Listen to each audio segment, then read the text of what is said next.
in the studio with us. He is running for COC trustee area 3, but 3, right? Yeah, area 3. Okay. Now, hold on. Before you say anything, okay? I thought it was interesting yesterday. Yeah, I'm going to probably take hits for this, but I don't really care. Oh, boy.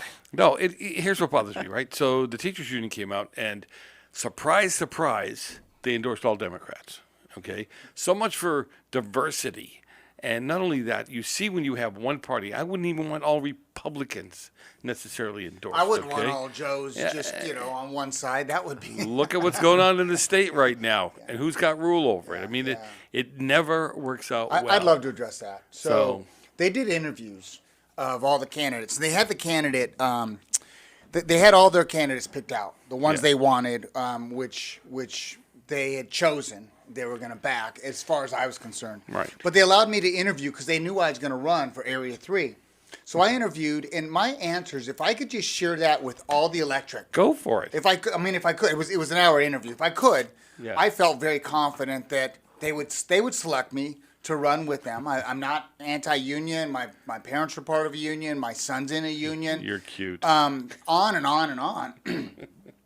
So they selected my opponent, who has no business experience, and I like to share a few things. He's a really nice guy. When I looked at it, I'm like, wow, I really hit a lot of those notes, if you will. But what was more sad than that, and I want to comment on, it's okay they didn't back me and give me their $25,000 in backing for the campaign. But the other candidates, they picked other candidates before you're even able to register to be a candidate. Yep. File for being a candidate, which means that all the people that, if you will, Scott Schauer, Darlene Trevino, and Miss Johnson, Charlene Johnson. Yeah. None of them got an opportunity, and that's sad. And is that really the way we want the process to go at our community college? There's something I want to read to you, because now Area 5, Joe, is available because Joan McGregor, who I had a lot of respect for till now, Joan McGregor decided to resign a month later so that her seat didn't go up for election and the 4 remaining trustees can pick. Right. Union selected trustees can pick the next trustee. Yep. And so here's you have to be 18 or over, registered voter, live in the area, but this is desirable qualities. Knowledge and involvement in the local business community. I don't know if any of the current trustees have that, like the ones that are sitting now. They're nice people, whatever, but they don't even have that. Nope. Interest in and knowledge of the financial budgeting and community college funding issues. Available to invest time in district activities, great. I remember every event I went to, I would see one trustee typically, maybe 2, and that was it. And it was the scholarship reception, a lot of the events they have on campus. Demonstrate interest in higher education, strategic planning issues, ability to work within a group, discussion, making environment. But when you look at this, you just look at it, and a lot of it is fiscal accountability, checks and balances. Right. And I think that's one area that the group that is running against the teachers union is very good and strong on. Very involved in the community, very involved in the issues in the community. Yeah, it scares me even on my board and other school boards that the union, yes, they have a vested interest in making sure right people get elected, but to sit there and think, first of all, if you want to, they talk about equity, equality, and representation. Well, when you have a bunch of Democrats or somebody from one party, are you really having a representation? When you have it all one party or one group or one, every candidate or every individual that was on the board of trustees, the 4 remaining before Joan resigned, all their campaigns were primarily funded by the union. Right. And I think that's unhealthy for any organization. And I'll straight up and say it. Yep.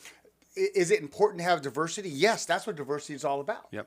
And so, unfortunately, it's pitted the community and business, right, against the union, which is unfortunate because the union's 200 full-time faculty, 220, 230 full-time faculty. That's it. Mm-hmm. Let alone all the staff, the adjuncts, which I think are the unsung heroes at that college. If for something happened and all the full-time faculty couldn't work an extended amount, but Right. the adjuncts were there, the college would run. But if the adjuncts weren't there, the college would not run, the classes would not, because there's so many of them, and they're such an integral part of the conversation. And I don't think they have a seat at the table or a backing of a candidate. No, Fred, we're losing. We've got one of the local teachers union did a 5-minute video on how we needed more teachers on the trustee board. I think that's ridiculous. And I'll They tell need you why in a balance. second. Balance. I was going to say, there's no balance there. Balance. Is 100% of the community teachers? No, it's not. Yeah. We have, to your point a minute ago, we have business people, we have other professionals that we should have on these trustee boards. They need to have relationships in the community, and a lot of them don't have relationships in the community. And Joe, I have to tell you, I think it's important that we listen to the teachers, we listen to the admin, Sure. we listen to a business community, we listen to everybody. My ex-wife, I hate to call her my ex-wife, but we get along fabulously. We have 4 great Your kids. prior wife. My prior wife. Is that what you say now? She's lovely, and she's a teacher. And I want her opinion. I want other teachers' opinion. They need to be sitting alongside us. But when anything becomes one-sided, then voices are not heard. And I think that's what's important. Voices need to be heard from all sides. But all voice. Now you're different at community college. It's a little different there, but I want to hear from the parents, the stakeholders, the teachers, the staff, and everybody as to what's going on, and let them have an input. Now some people feel, and the unions especially, when they don't get what they want, they've not been heard. In reality, sometimes you don't get what you want because it's just not available. It's just not possible to give it to you. Yeah, that's a really important thing. Is the money there? The state of California allocates the cost of the increases. COLA is what they call it, right? Yeah.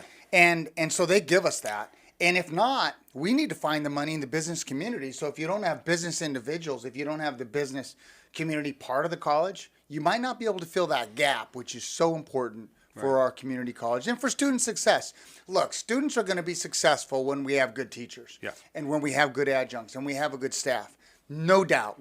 It doesn't run without effective teachers but also leadership. And I think that's what's critical of this election. Well, okay, and let me give you like an outgoing. You have a minute for the mic. Go for it. Love it. Why should I vote for you?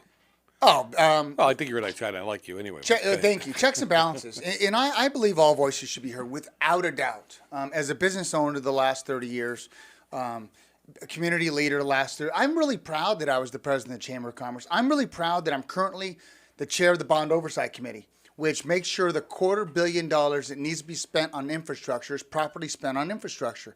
I'm very proud of the fact that I'm the chair of the COC Foundation. None of these are paying jobs. I don't benefit. My business doesn't benefit. But you know what? I can give back to a community that's given back to me. And that's what's important. That's what makes this community so great is everybody's involved in giving back, wanting to do something to make it better. Fred, God bless you, man. Thank you. Thanks for what you're doing. I know it's a pain. November 5th. Keep Get it out up. and vote. Yeah, right.